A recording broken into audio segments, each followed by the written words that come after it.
This is junk food. And this is good food.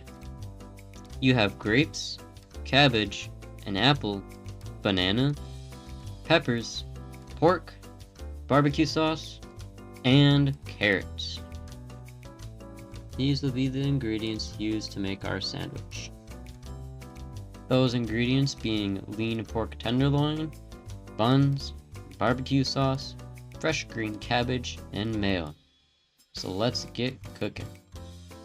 So to get started, I went to the store to grab all my ingredients. Cabbage and pork. And with those, I went back home to start getting ready to make my sandwich. Here's the majority of the stuff that I'm going to be using today.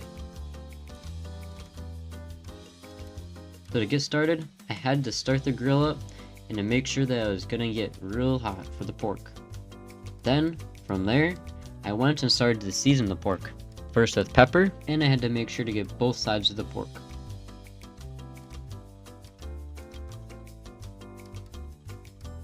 Next, I had to season it with some pork rub. Onion powder was next, making sure to get most of it. Next was to add garlic powder. And some paprika for a bit of spice. Finally, some salt so you can bring out all the flavor in the pork. After putting all the spices on, I had to massage them all into the pork so the pork would absorb all their flavor and so that it would taste very good. Flipping it over, starting with the pork rub. Next, with some onion powder. After that, going in with some garlic powder. Salt was next. After the salt, paprika to give it a little bit of spice. After all those were on, I had to make sure to give it one last massage so that this side would also absorb all the flavors.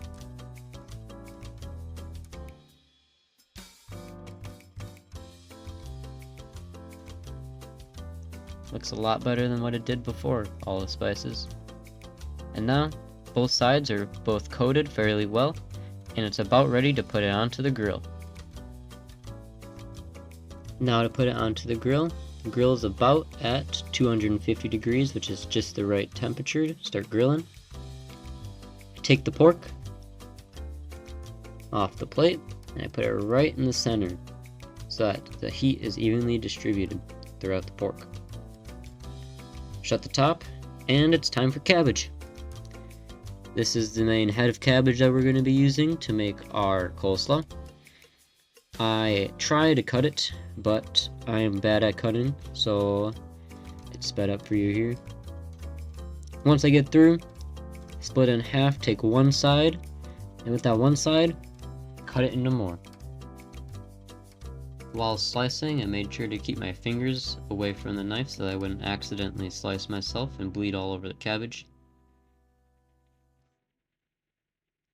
Making just enough cabbage here for the coleslaw. So I set that off to the side, and I cut down the cabbage once more so that it's perfect.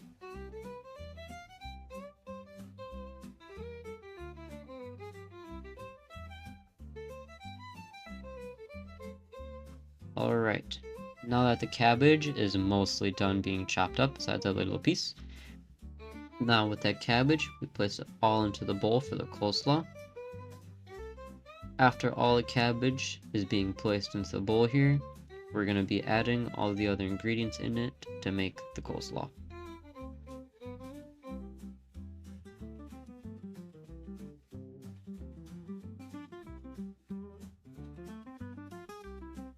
With this little bit left, we place it over to the side here. And we grab out some white sugar. So white sugar makes it taste a little bit better and add a little bit of sweetness to it, so it's not all acidic from the vinegar, which we're going to be adding later. After our 3 spoonfuls of sugar, we move on to pepper. Adding just enough pepper to give a little bit more flavor and a little bit of spice to it. After the pepper, we put in some salt here to bring out the flavor. That's going to be added in with the mayo right here. Adding right around 3 spoonfuls of this as well, just to be able to coat all of the cabbage that's in there and to give it a little bit of a paste.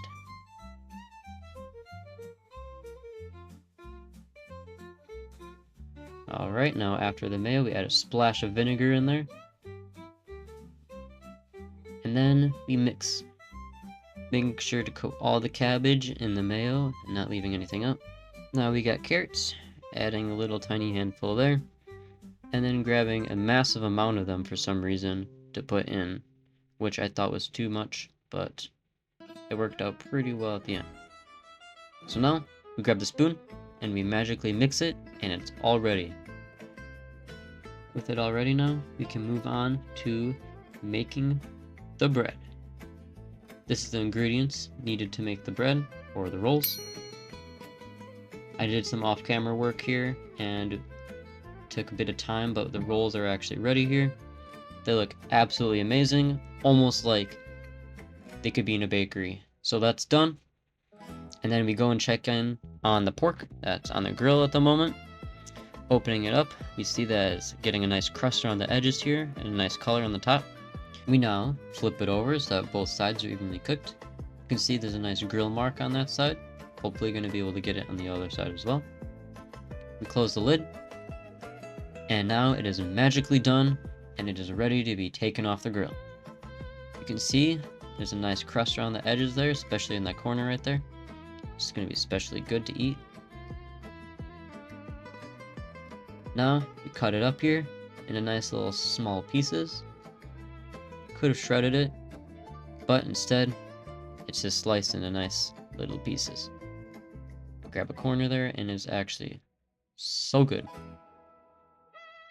We then move it over to the cast iron pan to where we are going to be adding our barbecue, which is right there. Some Hughes barbecue, 0 sugar. Adding that barbecue in, making sure it's evenly distributed around the pork. Then we begin to mix it up here, making sure that every piece is coated just like this. Once that's done, we take our freshly baked bread and put it back into the oven to get a nice little crust on the insides of the bread so that you get a little crunch when you bite into it. All of the bread is now on there, so we shut the oven here. And we can see that there's a nice golden brown crust on the inside there. So now it's time to assemble our sandwich. I grab a bit of pork from our cast iron pan, which is now full of barbecue pork. I bring it over to the other counter to where we have our finished coleslaw. I grab a hearty serving of it to place it right on top of the pork there.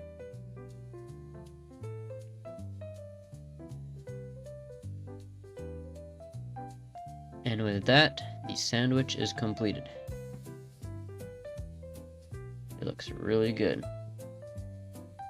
Here's the final look of the sandwich. You can see the coleslaw, the pork, and our freshly baked bread, which just came out. And here are all 4 of the sandwiches that were made, all of them looking a little bit different, even if there was no coleslaw added to the sandwich. And of course, I had to try a bite for myself. One big bite in there, and it was a very good bite, getting all the stuff that we used, coleslaw and the pork. And now, to wrap it all up here, we have a McDonald's McRib on the left, and we have my pulled pork or barbecue pork sandwich on the right, and you can see clearly that the one on the right has way better nutritional value and a lot less not healthy fats. The McDonald's sandwich is loaded up with fats that are not good for you, while the one that I made is made with a bunch of very fresh ingredients, which makes it a very hearty meal to have. So to wrap it all up here, In this video, I showed you how to make a hearty and nutritional meal, way better than the fast food joints out there. In your future, this skill is essential so that you stay healthy and fit through your adulthood without needing to spend a buttload of money on fast food through the years. Instead, you can make all these healthy foods at your home without needing to go out every day to buy ingredients or to buy food. So, thanks for watching, and I hope that you learned something from it.